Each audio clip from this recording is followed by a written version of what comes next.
Hello and welcome to episode 43 of Can We Still Be Friends, a podcast that tests the limits of the friendship between two people who mistake movie taste for personal morality. I'm Nate Goss, here with Ryan Ebling. 30 years ago, Rob Reiner's much-beloved film Stand By Me was released. In that time, it has developed a reputation as a childhood-defining movie revered by adults who identified with the nostalgia for life in the 50s and by children who resonated with the honest, if not sad, depiction of the struggles of growing up. This is a movie I've loved for a long time, but Ryan has somehow made it this long without even seeing it.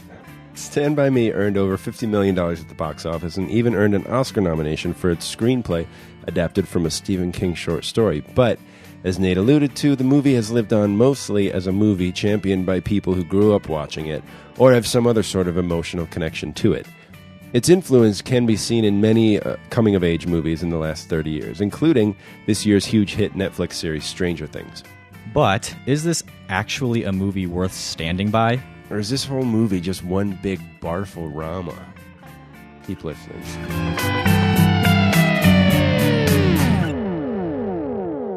What is it? Can you guys camp out tonight? I mean, if you tell your folks we're gonna tent out my back field? Yeah, I think so. Except my dad's kind of on a mean streak. You know, he's been drinking a lot lately. You got you, man. Sincerely, you won't believe this. Can you, Gordy? Yeah, probably. So what are you pissing and moaning about, Verno? I knock. What? You liar, you ain't got no pad hand. You didn't deal yourself no pad hand. Make your draw, shit heap. You guys wanna go see a dead body?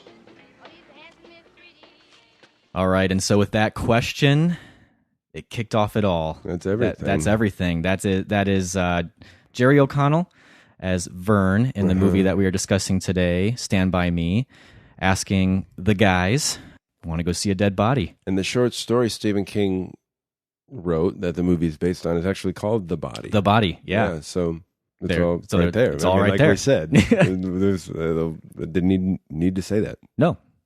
Sorry. Sorry for saying that. I actually, for some reason, that line's so famous, I thought it was the first line of the movie, actually. Oh, really? Yeah. I don't know why I thought it was the first line of the movie. Yeah. Well, it's because it was a famous line, and you hadn't seen this movie. Every other movie's famous line is the first line of the movie. Yeah. I kind of, that's actually, I think, it would be a really good first line. Want to see a dead body? Yeah. Yeah. Is that the first line of Boys in the Hood? Well, it's in Boys in the Hood. It's Because like remember right we around talked about that. Yeah, we did. We talked about how that was just a weird, really quick reference to Stand By Me. I don't Yeah. think it's the first line in that movie, though. No. So, Ryan, I know you talked about it quite a bit in the intro about why we're talking about this movie. 30 years old. Uh-huh. But I think another big reason we wanted to talk about it was made in the 80s. Mm-hmm. And We were made in the 80s. we were made in the 80s. It's a nostalgia movie. Right. There's tons of nostalgia in it. Yeah. And right now we are experiencing the hit of the season. The hit, yeah, crazy how big this show got on Netflix. Yeah, This Stranger Things, which is a show about set in the 80s. Set in the 80s. It's kind of like, I'm wondering, is this sort of like what Stand By Me was to the baby boomers? Is Stranger Things going to be like that to us? Yeah. Yeah, I definitely can see it being that. I mean, it gets the era so right, but more importantly, it gets the filmed Spielberg version of that era right. It's what we all wish the 80s had been for us, I think. Whether or not like it actually was. Yeah. I think we all wanted our houses to be like a Spielberg family house. Right. It's not so much 80s as it is 80s through Spielberg's eyes. Right. Yes. Which is how we want to remember the 80s. It's that glossy image of the 80s. Yeah. Like we were talking about like, with, what episode was that? Well, it was LA Confidential. We were talking about the that's it. 50s Right. there. How 30 years later is when you've got the glossy view, and 40 years is when you've got the dark view. So we haven't gotten there yet. You know, the dark We're time in the of glossy 80s. view. But what I was going to ask you before we jump into Stand By Me, which we will do, I promise. Okay. But I was actually going to bring up that LA Confidential episode because you had really talked a lot about how you felt we were getting nostalgia all wrong. Yes. You know, with like all the reboots and Fuller House, and we went on a bit of a rant on there. I think a little bit about that, but in a good way. And I'm wondering if now is this sort of like redeeming that idea for you? This is what I think Stranger Things is nostalgia done right. And so can you define, I guess, what you mean by that exactly? Well, because it's building off of that Spielberg 80s, but it's doing something completely new with it. Yeah. You know, it isn't just rehashing. It's not E-tier. Right. Right. That's coming, though, I'm sure. E-R-T. Extraterrestrial. Right. It's a very original story. It's used influences from since the 80s. Stranger Things takes influence from X-Files and even older like Twilight Zone and maybe a little bit Twin of Lost Peaks. even. And I haven't seen Lost, but if you saw it there, then I'm sure that's I could see it a little bit. Yeah, a little bit like Twin Peaks, and using nostalgia as a base rather than as the end. Mm-hmm. For me, it's like what Freaks and Geeks did. Yeah, it's Freaks and Geeks was set in 1980, but it definitely wasn't just references to 1980s bands and TV shows. Okay, and I'm sure we'll get into how Stand By Me fits in with all of that as well as we get into the movie. So let's dive into it. Okay. You never saw this movie, right? So you don't really have much of a background. No, I really don't. I mean, I know it wasn't even until I was older that I knew people talked about it. Older as in like college? Yeah. I mean, I knew it was a movie, but yeah. as a movie that people really loved. Mm-hmm. I was like, oh, okay. Yeah. I haven't seen that. It doesn't get crazy talked about like a lot of other movies do. It's almost like when it comes up, it's like, oh yeah. Yeah, I really like that movie. Yeah. Or it almost comes up as like a given reference that everybody will know. Sure. Yeah, like everyone's seen that. So it's got a very Stand By Me feel sort of thing. Like right. Yeah.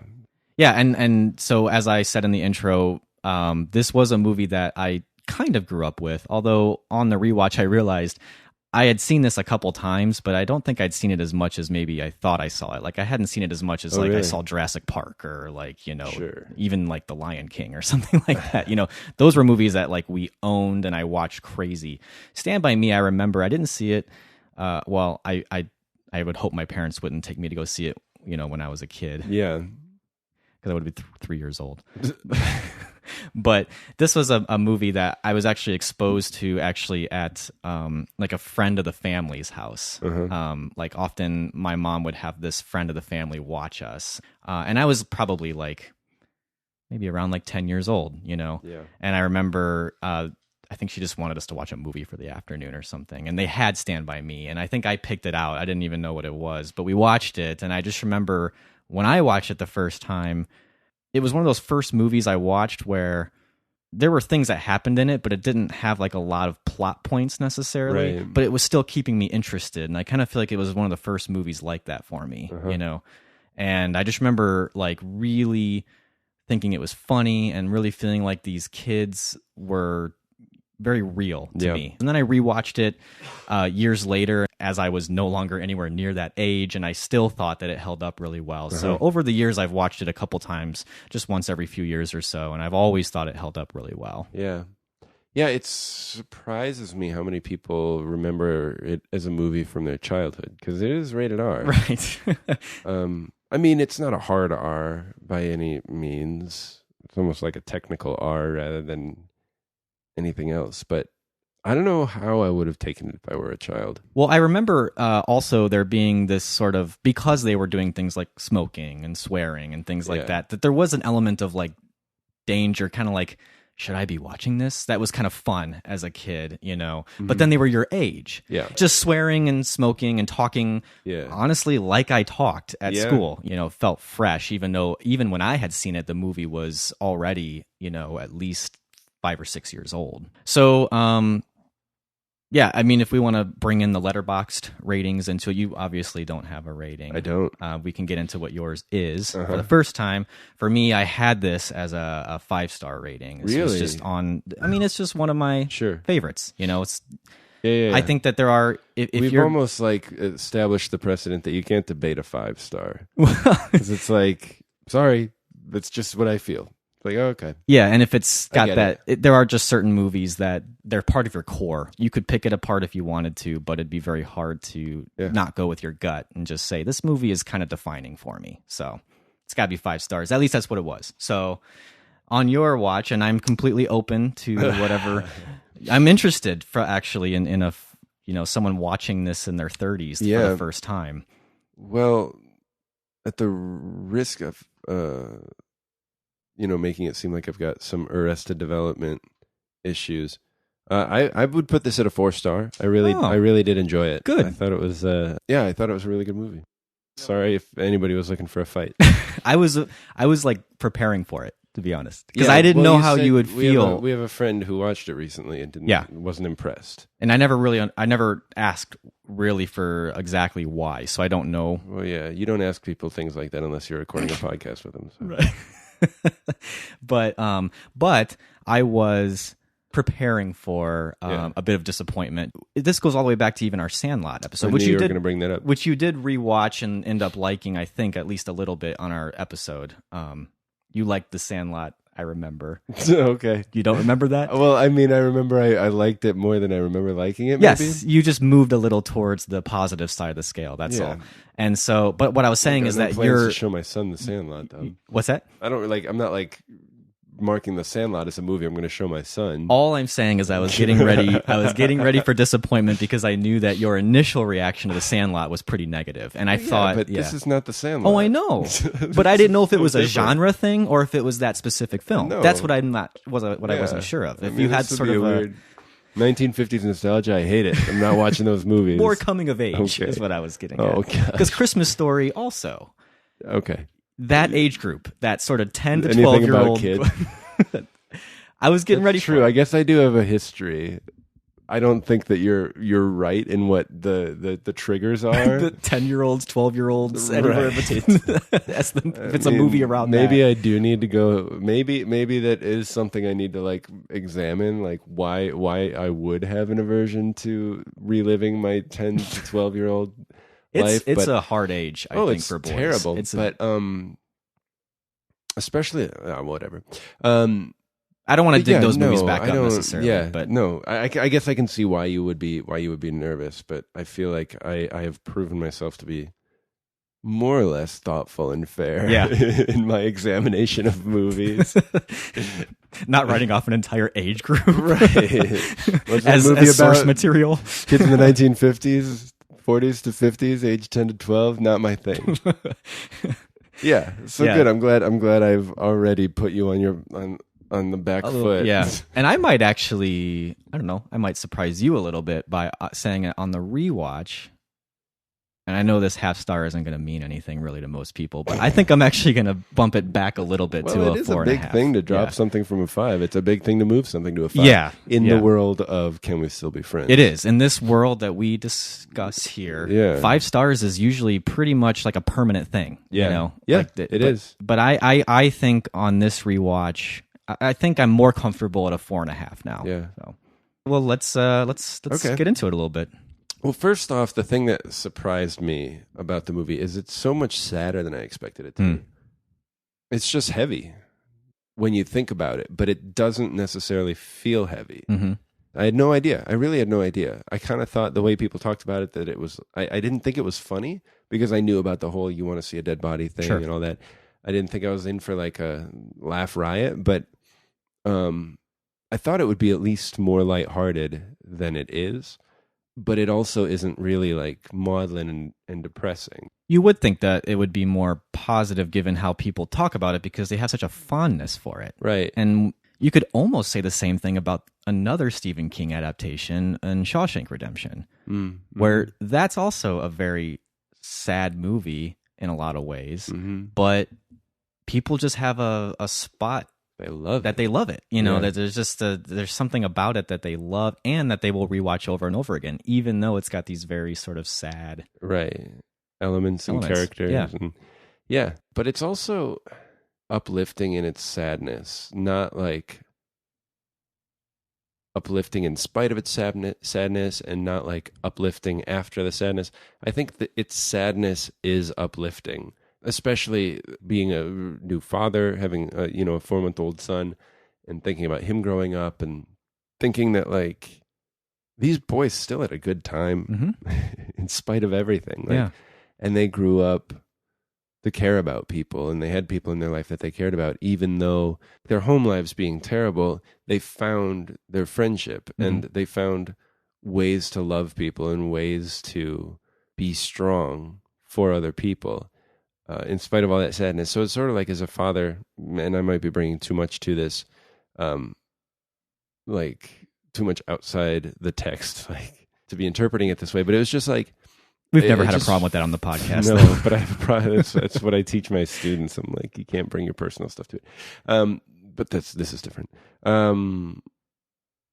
Yeah, it really moved me that these boys could be so strong and positive and have fun with all that was going on in their lives and all that they had weighing them down. Yeah. You know, I just didn't expect that to be a theme of the movie.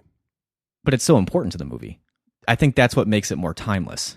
It's very sentimental, but it's so honest. Yeah.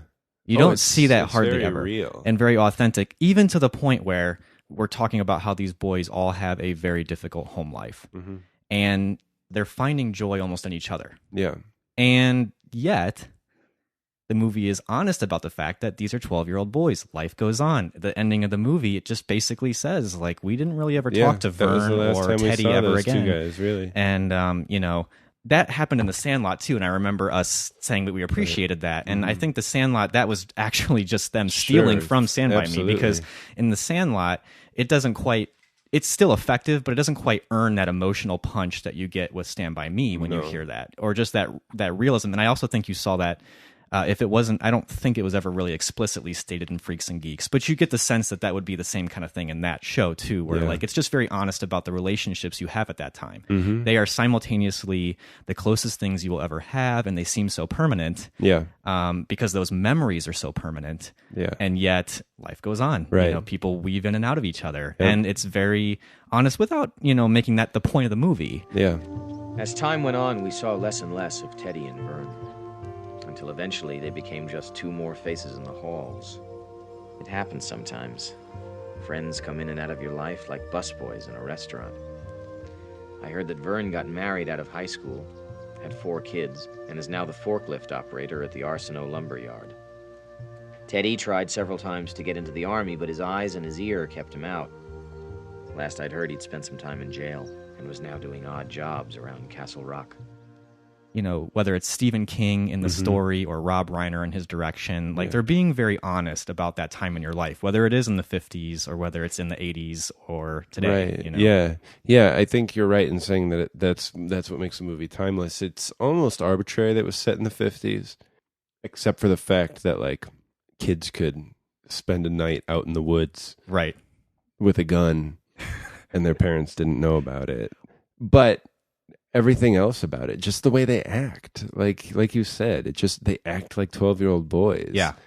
I don't know how it would be to be a woman and watch this, and I don't know if you would feel, because there really aren't female characters. There's not even there's the mom in like one scene. I mean, again, like The Sandlot. Yeah. Well, no, because The Sandlot has the whole Wendy Peppercorn kind of thing. That's right. And it brings in that little element of sex to it that I think smartly Stand By Me just sort of Forgoes. I can say that I've watched this twice now with my wife, and she does like it. Yeah.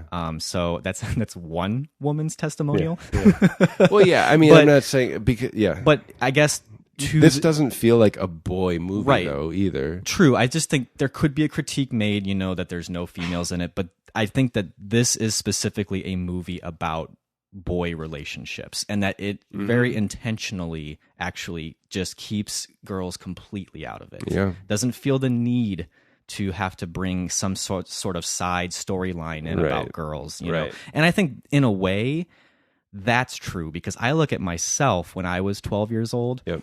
Not junior high, not high school, not puberty. You couldn't get away with those kind of stories without girls, I think, at that point. But and it even says in the movie this was before girls. Yep. There's like one little line in there that just says it's when they're talking about the night and how they had these endless conversations, the kind of conversations that go away once girls come into the picture. You know, and I think that's so true. When I think of my 12-year-old self, I had 2 friends. I don't know where they're at now. But we were so tight. You know, that's, I think, what felt so real about it when I watched it that first time. Yeah. We wouldn't go wandering in the woods, but like we didn't have a whole lot to do. So we would just kind of find stuff to do Yep. out of boredom. Yeah. And we didn't talk about girls, although we had a really big curiosity about sex. If girls were in the picture, there would be an obsession there, probably, because that's what happens. Once girls enter the picture for boys, it becomes an obsession. And this movie really needed to plausibly have them be obsessed with death, I think. And honestly, once girls enter the picture, like, you don't even worry about death anymore. Like it's all you think about for a while. Yeah. And then all of a sudden you're like, oh yeah, death. But pretty much every character in this movie is obsessed in some form with death or feeling alive. Mm-hmm. Or legacy, even. Right, like, yeah. where am I? What am I Yeah. gonna do in this world? Yeah, you see it. I mean, Kiefer Sutherland's character with playing chicken with that truck. Yeah. They feel alive by like getting close to death. And then you see the effects of Gordy. You see the effects of Gordy's brother's death on his family. Yeah. How that has affected the way his parents treat him, which then has affected everything about Gordy. I mean, that's just sort of a transition into how I wanted to talk about this movie is very much about death, which of course helps make it sad. Sure. But it's really interesting. Not only is it got that tone because it's, in my mind, so much about death, it's just so sad to see boys that age so inextricably linked to and so frequently encountering death. Mm-hmm. And I wonder what the body meant to them. When they're talking to each other, they make it sound like they want to do this because they're going to be famous. Right. But you do get the sense that that's not the real reason for any of them. Right. I do think that you could probably analyze some of the characters a little bit more deeply, even down to like Kiefer Sutherland, and as to why they felt so adamantly that they needed to get the body. Especially, I feel maybe I'm putting too much on it, but I feel like that moment where Kiefer Sutherland plays chicken with the truck is like a huge moment for his character. Oh, absolutely. Yeah. Well, because honestly, it's like, and actually it's a fair question that I've asked before, is why is that really in there? If this is so much about these four boys, it is sort of a detour. Why is that plot line in there at all? Yeah. Well, and even if that plot line is in there, you would think it's only in there as sort of a race. Like a race to see who's going to get the body first. But they do take time in this movie to have this chicken scenario. And then, I don't think it's just to show the other car that he's that badass. Like, no. This is like something's going on. You with like this guy. almost see it in his eyes, like he's got something to prove. Yeah. If he gets hit, he's fine. If he Right. makes it, that's fine too. Right. But then you've got Teddy wanting to dodge the trains. Mm-hmm. You've got there's just all this. I don't know. Yeah. What I think is unique about it being set in the 50s as opposed to somewhere else is this idea that these are boys who their fathers, probably most of them, faced down death, Right. or had their legacy. Yeah. This is their fathers are like the greatest generation. Right. Their fathers are the ones who went through the Depression, then went into World War II, and Teddy even talks about how his dad stormed the beaches of Normandy. Yeah. And he has that respect for his dad, even though his dad is like burnt his ear off and is like an alcoholic. And there's a lot of father stuff in this too, even though the fathers aren't really in the picture at all. Like, Gordy, a lot of his insecurities come from the fact that he really doesn't feel like his father loves him, Right. and that his brother who has passed away is the one who his father actually loved a lot more and had a lot more faith in, and that Gordy's just sort of this loser kid he has that can write. I don't think that father dynamic is unique to any generation, but you can see why in the 50s this would be a very heavy theme playing in a lot of boys' lives. Well, yeah, actually, now that you say that, I think it's vital the movie was set in the 50s. Okay. Because you've got a whole generation of people with an impossible standard to live up to. Yeah. As evidenced by Gordy's never being able to live up to his brother's standard. Like, it wasn't necessarily, for Gordy, it wasn't his dad, but it's his brother. And when his brother died, he lost his brother, but he also gained this burden that he was never, ever going to be able to bear to his father's satisfaction. Mm-hmm. Why did he have to die, Chris? Why did Denny have to die? Why? I don't know. It should have been me. Don't say that. It should have been me. Don't say that, man. I'm no good. My dad said it. I'm no good. He doesn't know you. He hates me. He doesn't hate you. He hates me. No, he just doesn't know you. He hates me. My dad hates me. He hates me. I'm no good. So, I don't know. Maybe this movie is in large part about a generation of people who would be like, 10 or 12 in the 50s, whose parents said outright or implied, like, and what have you done that's so great? Mm-hmm. And then you've got protesting Vietnam. You've got like all the hippie stuff that they did, which to them was making their mark or whatever, Sure, like that yeah. sort of thing. You mean because these boys who are 10, 12 now will grow up to then be in part the of 60s, part be of the college counterculture. kids. Yeah. And they talk about going to college and that Mhm. sort of thing in the movie. Like, that's a huge generational burden to bear. The fact that we call them the greatest generation, It's kind of it's all in there, right? that's it. Like, what? Okay, we said the greatest. So every generation after is obviously not the greatest. Yeah. And so what's their legacy? What's their mark? I think we're still wrestling with that. We're still trying to figure that out. I think so.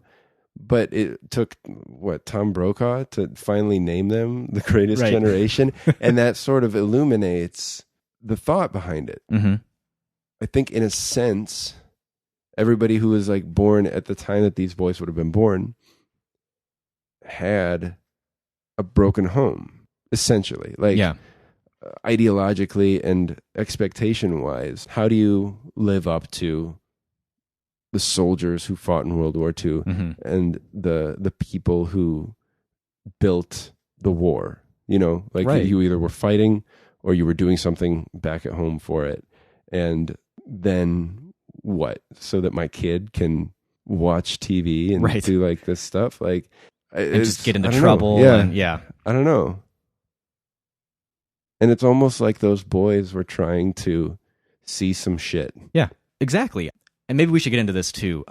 For me, this movie could have been a disaster with the wrong cast. And the performances of every one of these boys is completely unforgettable to Yeah. me. That cast, with working with Rob Reiner, even those very sad moments just feel so, they just ache, especially like, and maybe we should just talk about River Phoenix for a little bit, but that to me is the standout in the movie. And just the crying performance alone that he gives. Just never thought. I never thought a teacher. Oh, piece of fuck anyway.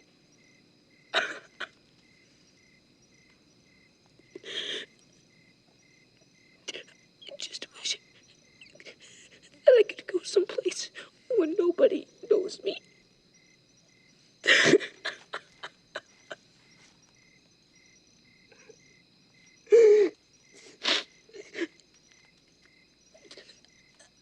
I guess I'm just a pussy, huh? Yeah.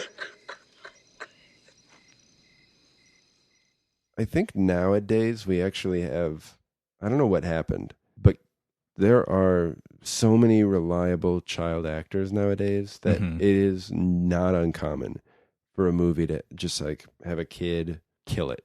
Yeah. Like, it's insane. You're right. Stranger Things. Yes, Like, you're right. those kids in Stranger Things are awesome. Yeah. And there's just been like About a Boy relied on a child Sure. actor. Or what was, Finding when Neverland. Like, there's and just all True these Grit, when movies. that came out. Haley Steinfeld. Yeah. Steinfeld. And she carried that movie like crazy. Like, I think that's a really recent thing, like the last 15 years, for some reason. Like, Well- Haley Joel Osment maybe like started some revolution. Well, here's an and you idea. had Dakota Fanning, and now Elle Fanning, her Yeah. sister's amazing, and like all this stuff. I don't know. But do you think, this is what I wonder, is do you think, because Stand By Me was such a sort of foundational film for so many people, do you think it sort of raised the bar? And it said, you I really think it can't did. have kid actors who aren't good anymore. I think you it know? did, but I don't think I think people thought it was an anomaly because you certainly didn't see a Sure. trend after Yeah. that. I mean, Yes, as that's much as true. you love Jurassic Park, Yeah. those kids are awful. Yes, they are. In a loving way. Yeah, but you're right. I think actually one of the most strangely heartbreaking scenes for me was when the train is coming and they're on the bridge. Jerry O'Connell's face Yeah. is just so Worried. real. Yeah. I mean, terrified, Yeah. not just worried. Like, that is like the look of a kid who thinks he's going to die. I don't know if Rob Reiner really pulled a good performance out of him or if he really made him think he was going to die or what. But like, that train scene, though, I've seen this movie, close to 10 times. Even as it's coming up to that train scene, I get nervous. Yeah. Like, that scene is so well done that it always has suspense, even though you know exactly what's going to happen. And it always seems so razor close at the end. Yeah. That, I think, is, you don't get that, and I'm not going to go into a whole, they don't make them like they used to thing, but they take a lot of time with like just him even putting his like ear to the track twice, Right. and like just pulling back frequently to show you the scale of the bridge before the train even comes, and the slowness. You saw this done also really well in like the Indiana Jones movies. Mm-hmm.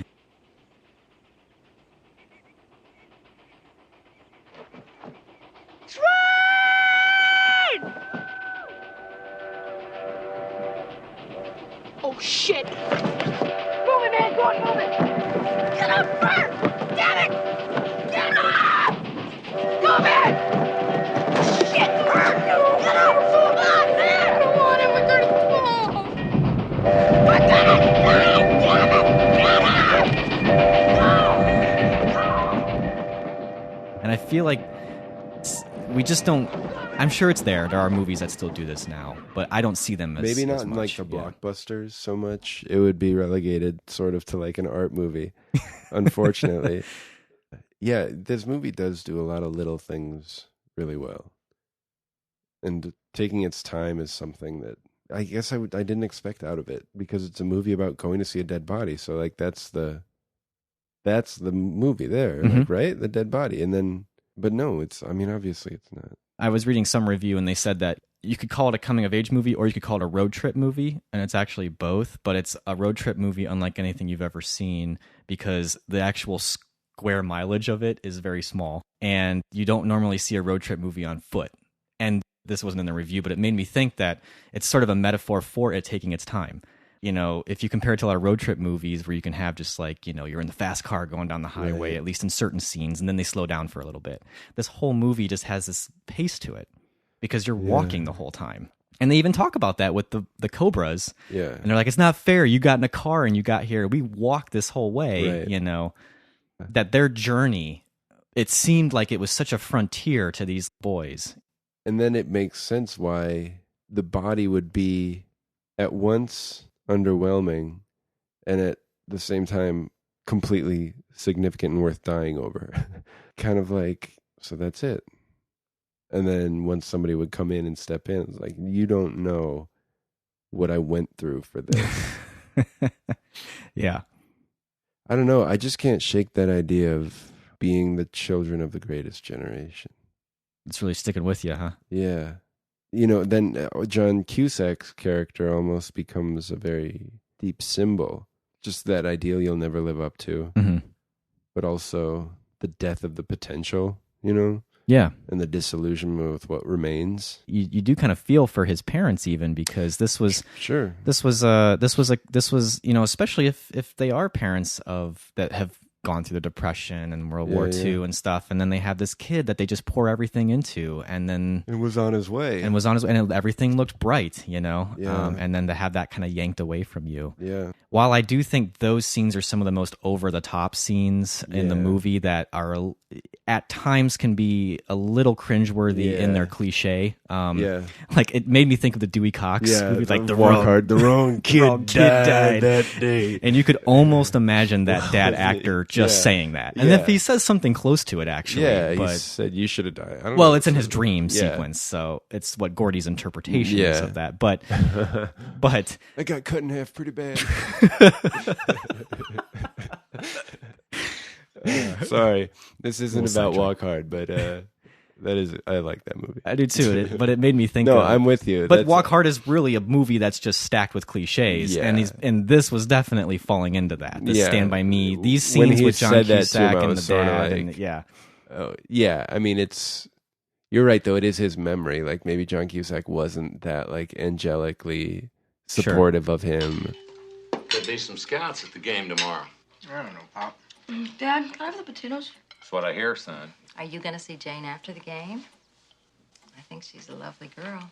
Dad, can you please have the potatoes? Dorothy, don't talk to the boy about girls. Dad. You shouldn't be thinking about girls. This is the biggest game of his life. Dennis, when you're out there tomorrow, Pop, did you read the story that Gordy wrote? Gordy wrote a story. It was really good. What did you write, sweetheart? now see, that's what I'm talking about. Football takes concentration. You start in on the girls and his mind's all over the place. Dorothy, I don't know how many really times liked it. I've told you when I'm making this Thought it was point, great. I don't want you interrupting me. that's where it just gets to be a little too much sentiment, a little sappy. And those were just very, very minor things that kind of just stuck with me this time, that I was kind of Sure. like, maybe this movie isn't quite as perfect as I thought it was. Yeah. Not enough to kind of make me change my whole view of what's really important about the movie. Yeah. But the father stuff was almost a little too hammered down, you know? And maybe they were hedging their bets by making them dream sequences and saying, Sure. well, no, this is a simplified child's interpretation. But it is very much like, boy. I don't know. It's not a problem. It's probably just my personal thing. But I just, Teddy annoyed me. I just sort of felt like when you've got River Phoenix and Will Wheaton being so understated, and you've got Jerry O'Connell just seeming pretty realistic, Corey Feldman over there just hamming it up. Right. He wore on me. Did he? I could see that. That's fair. I think it's a scene-to-scene thing. Like, there are other scenes I've seen No, there where are scenes. Yeah. in his sort of pranking, I noticed one thing this time I thought was a really understated thing of his. It's when they keep doing the two for flinching thing throughout, and it's usually him getting Vern. And one time Vern actually gets him to flinch. Yeah. But then he punches punches him. him. And he's like, "Hey, You flinched. you It's flinched." like, And yeah. then just his like, it was a very subtle sort of smirk he had as he was walking away.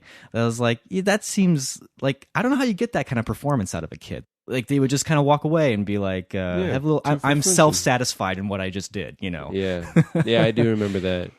And that was like a little touch, but I think what you're getting at, I don't want to put words into your mouth, but when Teddy gets to hit, every kid's in that movie sort of has their sentimental moment. Yeah. And Teddy's probably doesn't come off the best compared to the other ones that you get, No. like when you get Teddy's At the breakdown. What's that? At the junkyard? At the junkyard. Yeah, that one is a little harder to take, I think. You raped my old man. I wondered how Teddy could care so much for his dad who practically killed him, and I couldn't give a shit about my own dad who hadn't laid a hand on me since I was 3. And that was for eating bleach under the sink. You raped my old man. Why do you care what a fat old pile of shit like him says about your dad? He still stormed the beach at Normandy, right? Yeah, forget it. You think that pile of shit was at Normandy? Forget it, all right? You don't know nothing about your old man. He's just dog shit. Whatever is between you and your old man, he can't change that. Forget it, all right? Just forget it. It almost doesn't seem believable with the character as much as the other ones. Right. Like, he'd be someone who wouldn't let that show. Nah, I don't know. It feels minor because honestly, it's not like it derailed the movie or anything. Yeah.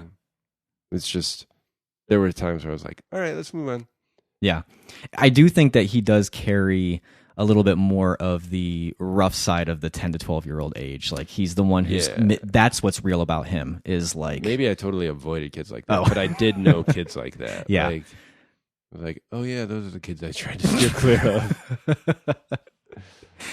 One thing I wanted to talk about, the number of lines in this movie that I can't tell if they came from Stand By Me or if they've just always been around. I don't know if you know what I'm getting at, but like, there were just things that these boys said to each other. Like the little kid back and forth. Yeah, things. I was just like, did Stand By Me, like, was that new in Stand By Me, and because Yeah. I was born after that, that's just It how we became part talked, of it. and we never knew it was a Stand By Me Right. reference. Or are these things that have actually been around since the 50s? I'm thinking of like the two for flinching thing. I'm thinking of the so funny I forgot to laugh. I like the I don't shut up, I grow up, and when I look at you, I throw up. That stuff felt like so. I just remember those moments. Part of it was like why how don't you you felt saying it, but also part of it was like if somebody said stuff to you like that, you're like, "Am I supposed to know that?" yeah, why don't you tell me something I don't know? Yeah. That was another one. Yeah, it's there's a lot to talk about for the movie. I mean, there's depth and there's legacy and there's masculinity. There's apparently generational things that I wasn't even aware of until you started talking about it. But you're right. That's stuff that makes the movie very timeless. Yeah. I think there's also even in the few scenes with Richard Dreyfuss, there's that nostalgia of like the sadness. As he's writing this story, he is sort of recognizing that he's got his own kids and who knows what kind of things they're getting into. Yeah. And that boy, his son was with a friend, you know. Right. It wasn't his two sons coming. Right. It was a friend, and just thinking about what that relationship must be like, and that he can't, as an adult, you're never really going to have a relationship like that ever again. Right. You know. Yeah. That's sad. It is, but yeah, I don't know. It's that's nostalgia. There's a tinge of sadness to it, but there's also just this sort of joy of remembering what was, you know. I kind of feel like we've said maybe everything we need to say. I feel a little bit bad. I'm fighting a cold, so I'm kind of, although my voice does sound sexier, you're welcome for that. I feel like I'm dragging a little bit. I'm just like, it's done. No, I hear you. Okay. I think and it's going to sound great on the podcast. I can already tell. It's a great radio voice. I might even beef up the bass a little bit on your vocal. Get those subs going in your car. Get that rumble. I was just going to ask you, I think we have kind of, talked this to the point of, I think I've gotten all my stuff out. I was just curious, just a few questions I had. Okay. I didn't know if you had like a favorite scene, like if you had one that really stuck with you. That's a good question. I mean, River Phoenix's like big emotional scene. Yeah. But I feel like his dad's speech was the one that really stuck with me because it was such a well-written scene, and so it just was so moving. Like, because Chris is so self-sacrificial in that moment. Like, no, I know I'm not going to be friends with you, but you need to move past me. Like, it was just another one that was very sad. Yeah. But very, like, life-affirming, sort of, I don't know. Yeah. Well, actually, and it's funny that you mentioned that. 'Cause they do actually end up being the only ones that stick together. Go to college, yeah. And also, I think that was a template that was copied in later coming-of-age movies where you have a movie about a group of boys or a group of girls, but it really centers on two. Yeah. Sandlot. The Sandlot, you had Benny and... the main character. Yeah. John Everyman. Yeah. Or whatever. Exactly. I can't believe I'm blanking on his name, but it's not important. No, it's not. But it's you. But It's that's me. another thing that's very smart, I think, about just the design of this movie is it really does... really give us a focus. It focuses you in on that relationship between Chris and Gordy. And it's a really beautiful relationship. You know? Definitely. So I could see why that scene would really... Yeah, it's sort of the culmination. Yeah. Because it's almost like... You know what Chris is getting out of it. He's friends with a good kid. Yeah. And then like, well, why would Gordy be friends with him? Yeah. Like that's another reason this movie I think stands out is you've always had like the Sean and Corey friendships. That's true. Yeah. and what do the Coreys get out of it other than, maybe living a little vicariously through their friend? Bad example because Sean and Corey are a vital relationship, and Sean feeds Corey as much as Sean feeds Corey's soul as much as Corey feeds Sean's soul. I think that's a very parallel relationship. The Sean and Corey and the Chris and Gordy, and I think what they both get out of it, what Corey gets from Sean, and what Gordy gets from Chris, is that affirmation from this person that what they're doing matters or that they matter. And so they're kind of getting that affirmation they need that they're not getting from somewhere else. And I think, Corey had a good home life, Yeah. so he was getting it from elsewhere. But going back to Stand By Me, I feel like what Gordy's really gets out of his friendship with Chris is, this sense that like the writing that his dad really doesn't care about, doesn't think is worth anything. Chris is there to say, that's a gift, and that you are great at it, know, and that you need to go for that. Yeah. And I think what I like about the movie, too, is that all of these friends, they pick on each other, but they don't pick on them in a way that's going to get at the core where it's beating down on them in a way that's like destroying their character. Right. Like you see, they could have made fun of Teddy's dad. Yeah. But they never would. Right. And they all love Gordy's stories. Yeah. My favorite scene in the movie is the Barfarama scene. Like, it's such a stupid scene, but I just love it. Like, I love every time it does exactly what I want it to do, which is it sort of shows this mentality of like, that is what a 12-year-old would write, you know, or tell at a campfire to get a rise out of his buddies. But also it's actually filmed realistically enough to where you're like, oh yeah, that's a crazy scene. Like, and I get a little sick every time I watch it. It's disgusting. It's a disgusting scene. It also could be, metaphorical, the way the boys expect the ending to be better. Yeah. It's like, no, it's just, that's it. He just threw up on everybody. Yeah. And that's life. The curse of the writer, right? Sometimes you just get thrown up on. Like, that's the way. Oh, and for listeners who didn't make the referential leap with us, we started talking about Boy Meets World. Yeah, that's right. Yeah. The television program. Probably should make that clear for other people who weren't so into TGIF. Which I would die for that show. I still would. I've watched All it of recently. It? What are you referencing that I shouldn't die for? There was a when moment they go to college. There was a time later on where I feel like they've actually moved away from Corey and Sean and started talking a lot more about Eric. They did, yeah. And that got super right. annoying. Like, you're right. That character did not need to have the place he had. He was just sort of like and he became like a cartoon. Yes. There's still some good episodes out of that. All right. I kind of stopped following it. Maybe I should go back to when like Angela and their redheaded roommate, I can't remember her name. And yeah, it's almost more about Corey and Topanga rather than Corey and Sean. Right. And then Eric Poor Sean. And Jack. He might as well have been stabbed in the throat trying to break up a fist fight. Yeah, he might as well have been. I was bringing it back to Stand By Me. I got it. For me, though, that show is The Wonder Years. Like, I stand behind that show 100%. And it's a very similar show, too, that I think also took a lot from Stand By Me. A lot more people would probably respect your Wonder Years love. I'm fine with Boy Meets World, though. I'm not saying you. I'm not saying you. I'm saying people who haven't watched Boy Meets World critically in a long time, they would not understand why I love that show so much. All right. It's a great show. Add it to the list. So your new rating stands 4.5. Yeah, it's hard though. I don't know. What do you think you should lean more towards? Like just. I don't feel like you've named a lot of things that you find wrong with it. Yeah, right. I just might as well keep it at 5. Why not? Yeah, Chris you're right. would. That's true. He'd tell me I should. Yeah. I'm gonna keep it at 4. I still like it a lot. Yeah. But it didn't like blow me away. Yeah. Do you think if you would have seen it at a younger age, do you think you would have liked it even? I don't know. Hard to say. That's a very difficult thing to say. Would I have compared it to Boy Meets World and then liked it? Like, oh yeah, this is sort of like Corey and Sean. That's my language. Yeah. You might have compared it to Step by Step even.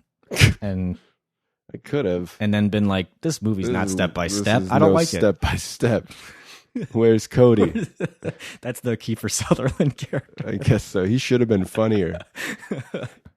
Would you put this in, because in our last episode, we were talking about Rob Reiner and where this fits in his camp. You think it's one of his better movies? Oh, definitely. Yeah. Definitely.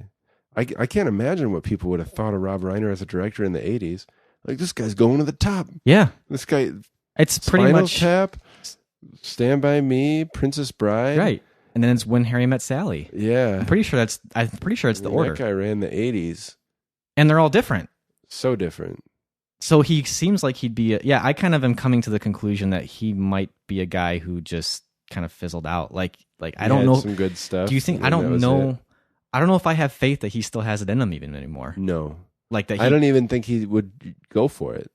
Yeah, like I don't think he would even try for something as unique as Stand By Me or Spinal Tap. Yeah. One interesting fact that I didn't know about Rob Reiner, though, he created Castle Rock Entertainment. Oh, really? And Castle Rock is the town in Stand By Me, and that's where the name comes from. Huh. Little factoid. Yeah. That's kind of fun. Interesting. Yeah. Yeah. But no, I definitely will not be like, Rob Reiner movie? Yeah, I'll see it. Yeah. But if you were living in, like, if you were a movie-going person in the 80s, you'd see everything he made. Of course. Because it was gold. Yeah. You know? Like, I can't miss. Seriously. I mean, When Harry Met Sally, I'm kind of lukewarm on, but like... I actually haven't seen it, but I know it's, kind of upper echelon rom-com. Yeah. Well, and I think like Stand By Me did for the coming-of-age movie, When Harry Met Sally kind of did that for romantic comedies. Yeah. And then Spinal Meg Tap Ryan did that for, he created pretty much mockumentaries, you know. Didn't really catch on until... Christopher Guest. Right. Late 90s, but just completely unique stuff. But not anymore. So, R.I.P. Rob Reiner's career. On that note, I'm going to keep mine at a 5. You're going to keep it a 4. Keep it That's at a fine. 4, But I feel we can be best buds on our scale of, Oh, for sure. Best buds, mutual understanding, and it's complicated. Right. Hey, I've got an idea. The next time a Rob Reiner movie comes out, instead of asking if anybody wants to go see whatever the title of it is, you should just say, "You want to see a dead body?"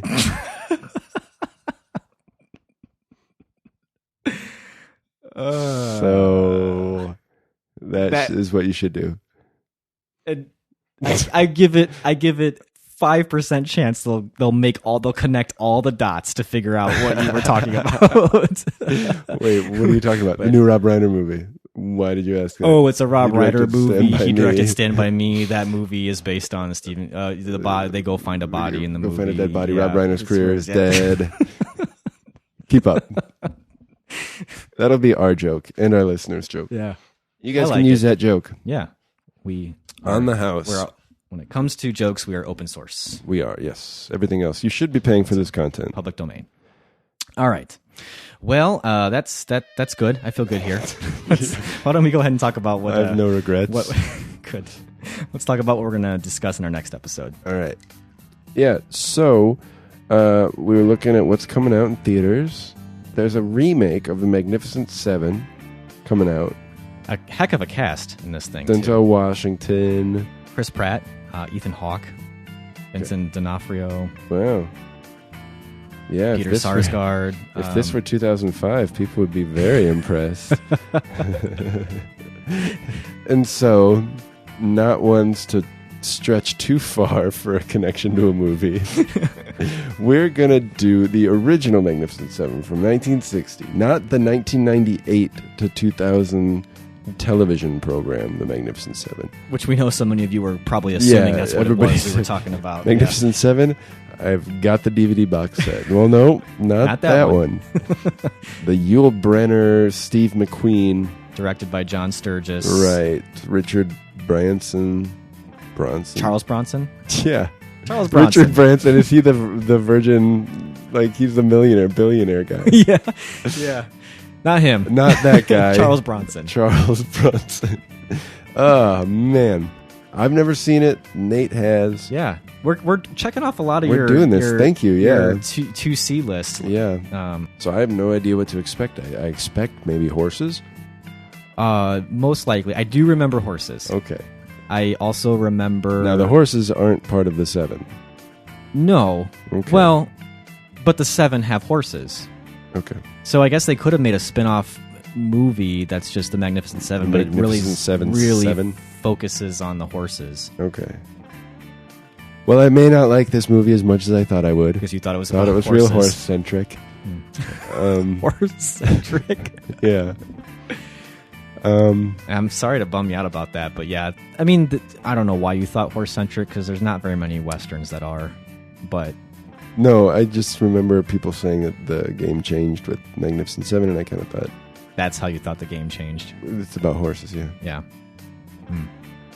So we will discuss Magnificent Seven next, and I'm excited to rewatch it. Were you planning on seeing the new one?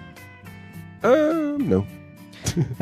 I think for me it was one of those like I'll wait and see, we'll see. What the response is. Not that I really base all movies I see on the critics, but there are some that I'm on the fence about, and I'm kind of like, if everyone's saying this is terrible, I'm not gonna really bother, or at least wait till it comes out on DVD, Blu-ray. But I do like the original Magnificent Seven, so I think it'll be a really interesting conversation. And we actually haven't done, to the best of my knowledge, we haven't done a Western. I don't think so.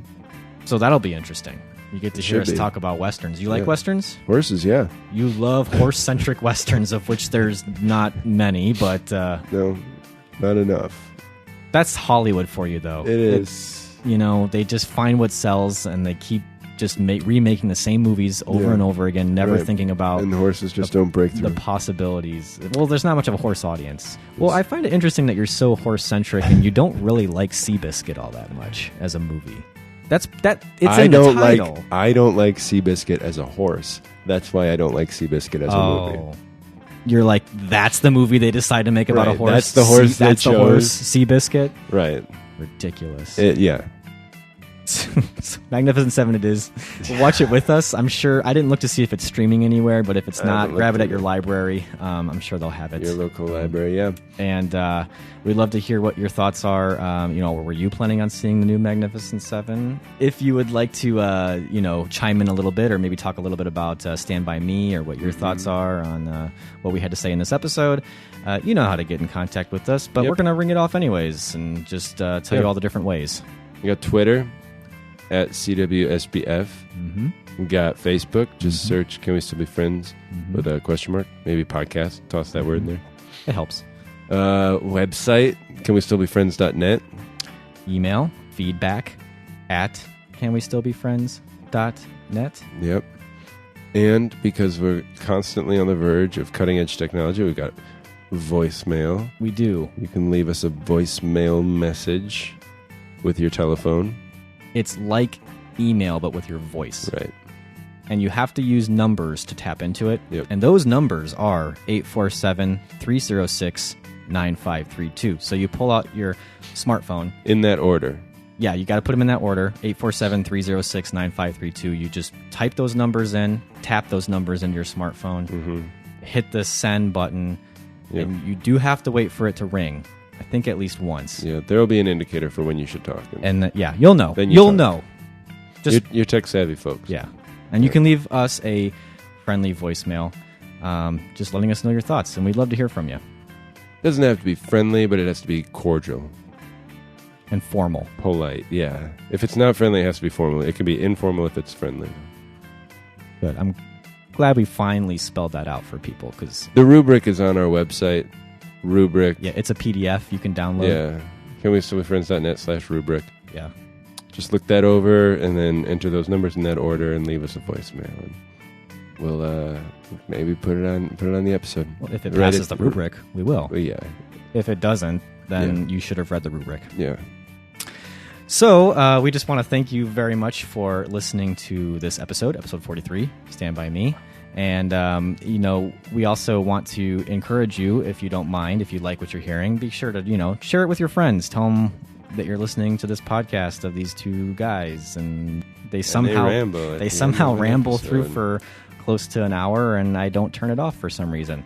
And do that, and then maybe even, leave us a good rating on iTunes, because actually that's one of the best things you can do to support us. And thanks for listening. Thanks for listening. We'll catch you next time.